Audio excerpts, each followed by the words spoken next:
தேவனுடைய பிள்ளைகளே, இயேசுவின் நாமத்தில் வாழ்த்துகிறேன். ஆண்டவர் நல்லவர்.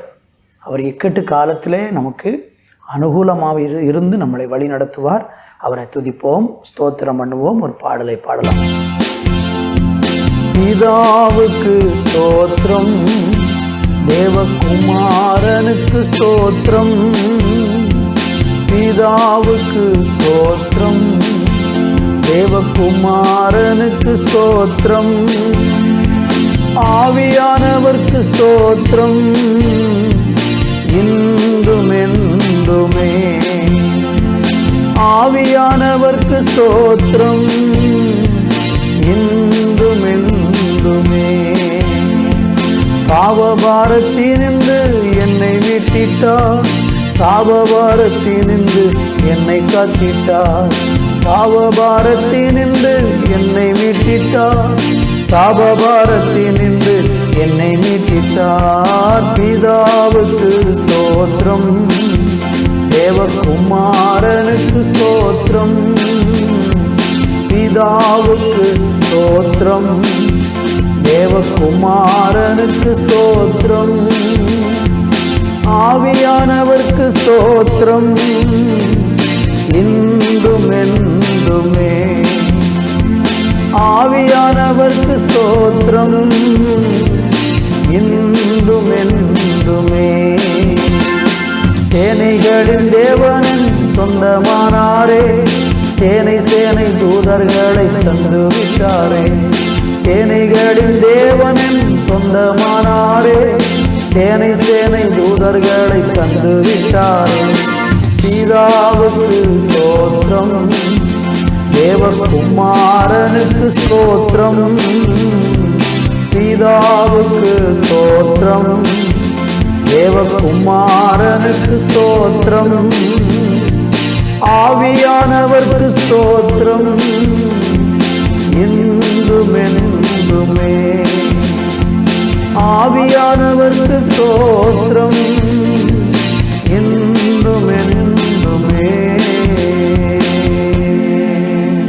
ஆண்டவரே, குமாரனாகிய இயேசு கிறிஸ்துவே, பிதாவாகிய தேவனே, பரிசுத்த ஆவியானவராகிய எங்கள் தேவனே, எங்கள் திரியேக தேவனே, உம்மை துதிப்பது, உம்மை போற்றுவது ஆண்டவரே தூதர்களுக்கு கிடைத்த பாக்கியங்களையெல்லாம் விட பெரிய பாக்கியம். தூதர்கள் ஆண்டவரே அவர்களை காற்றுகளாக ஆண்டவரை வச்சிருக்கிறீங்க, பணிவிடையின் ஆவிகளாக வச்சிருக்கிறீங்க. ஆனால் அவர்களெல்லாம் விட தேவன் உங்களுடைய சாயலாக உண்டாக்கி படைத்த எங்க மேலே உங்கள் அன்பை வச்சதுனால தான் உங்கள் ஜீவனையே எங்களுக்காய் கொடுத்தீங்க. அந்த விலையேறப்பெற்ற அன்புக்காக நாங்கள் தேவாதி தேவனுக்கு ஸ்தோத்திரமும் துதியையும் ஏறெடுக்கிறோம். தொடர்ந்து உங்களுடைய கரம் எங்களை தாங்கட்டு வழி நடத்தும் ஆசீர்வதியும் இயேசுவின் நாமத்தில் பிதாவே, ஆமென், ஆமென். அது யோவான் சுவிசேஷம் 20ஆம் அதிகாரத்தில் அதனுடைய 15வது வசனம் சொல்லுகிறது. இயேசு அவளை பார்த்து, ஸ்திரியே, ஏன் அழுகிறாய்? யாரை தேடுகிறாய் என்றார். அவள் அவரை தோட்டக்காரன் என்று எண்ணி, ஐயா, நீர் அவரை எடுத்துக்கொண்டு போனதுண்டானால் அவரை வைத்த இடத்தை எனக்கு சொல்லும், நான் போய் அவரை எடுத்து கொள்ளுவேன் என்றாள். அருமையான தேவனுடைய பிள்ளைகளே, இயேசு கிறிஸ்து உயர்த்தெழுந்த பிறகு பல சந்தர்ப்பங்களில் அவர் தரிசனமானார். இங்கே நம்ம பார்க்கும் பொழுது மரியாள் என்கிற ஒரு ஸ்திரீக்கு ஆண்டவராகி இயேசு கிறிஸ்து முதலாவது தரிசனமாகிறதை நம்ம பார்க்க முடிகிறது. இந்த மரியாளை குறித்து நம்ம பார்க்கும்போது அவள் இயேசு கிறிஸ்துவை தேடி அழுது கொண்டிருக்கிற ஒரு சந்தர்ப்பத்தை நம்ம இங்கே பார்க்கிறோம். நன்றாக நீங்கள் கவனிக்க வேண்டும். ஆண்டவராகி இயேசு கிறிஸ்து அவருடைய சரீரத்தை காண வேண்டும் என்று மிகுந்த அழுகையோடு கூட நிற்கிற ஒரு பெண்ணை பார்த்து இயேசு தரிசனமாகிற சம்பவத்தை இங்கே பார்க்கிறோம். இந்த செய்தியை கவனிக்கிற உங்கள் வாழ்க்கையில் ஏதோ ஒரு விதத்தில் ஒரு அழுகை, ஒரு புலம்பல், ஒரு கண்ணீர் உங்கள் வாழ்க்கையில் இருக்கும் என்றால், உங்களுடைய கண்ணீரை துடைக்கும் விதத்தில் இயேசு கிறிஸ்து உங்களுக்கு தன்னை வெளிப்படுத்தும்படியாக விரும்புகிறார். வேத புஸ்தகத்தின் பல இடங்களில் கண்ணீரோடு கூட இருந்த மக்களுக்கெல்லாம் தேவன் தன்னை வெளிப்படுத்தி அவர்களோடு கூட பேசி அவர்களுடைய துயர் நீக்கி அவர்களை ஆறுதல் படுத்தின சம்பவம் வேத புஸ்தகத்தின் பல பகுதிகளிலே நம்ம பார்க்க முடியும்.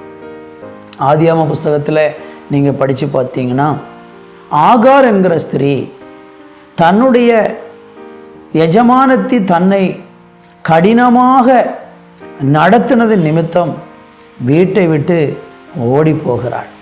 அப்படி ஓடி போகிற சந்தர்ப்பத்தில் மிகுந்த வேதனையோடு கூட வருத்தத்தோடு கூட கலக்கத்தோடு கூட இருந்த அவளுக்கு ஆண்டவர் தரிசனமாகி அவளை திரும்பவும் தன்னுடைய எஜமானனுடைய வீட்டிற்கு அனுப்பிவிடுகிற சம்பவத்தை நம்ம வேதத்தில் பார்க்க முடிகிறது.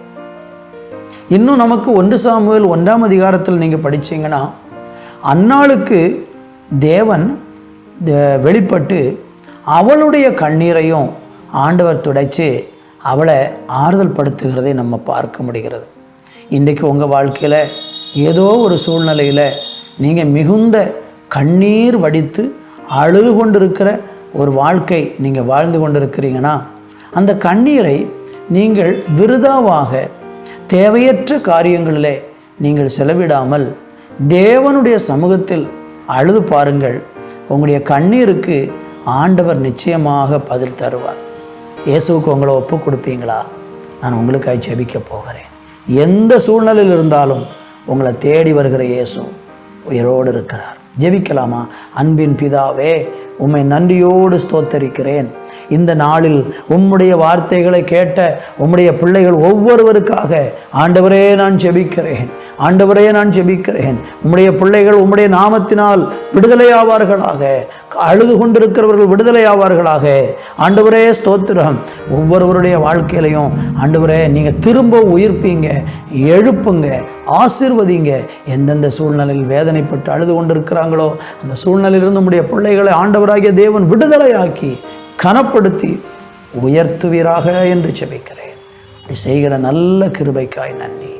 இயேசுவின் நாமத்தில் பிதாவே, ஆமென்.